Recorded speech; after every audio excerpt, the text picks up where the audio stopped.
എന്താണ് കൗൺസിലിംഗ്? ആരാണ് psychologist? Counselling ഒരു തുറന്നു പറച്ചിലും സൈക്കോളജിസ്റ്റ് അത് കേട്ടിരിക്കാനുള്ള ഒരു കേൾവിക്കാരൻ മാത്രവുമാണോ?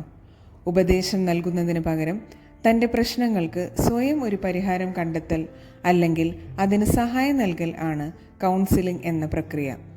കൗൺസിലിംഗ് വഴി നമ്മുടെ ചിന്താരീതികൾ മാറ്റാനും ആശങ്കയും ദുർബലതകളും ചെറുക്കാനും ജീവിതം മെച്ചപ്പെടുത്താനും സാധിക്കും. ഒരു സുഹൃത്തുമായി മനസ്സ് തുറക്കുന്നത് നല്ലത് തന്നെ.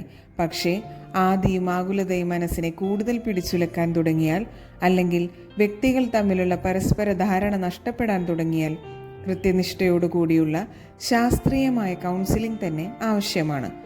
ആരോഗ്യവും സൗന്ദര്യവുമുള്ള ശരീരം വാർത്തെടുക്കാൻ ഒരു ജിമ്മിൽ പോകുന്നത് പോലെയാണ് ആരോഗ്യവും സൗന്ദര്യവുമുള്ള മനസ്സിനെ വാർത്തെടുക്കാൻ ഒരു സൈക്കോളജിസ്റ്റിൻ്റെ കാണുന്നത്. മനസ്സും ശരീരവും പരസ്പര പൂരകങ്ങളാണ്.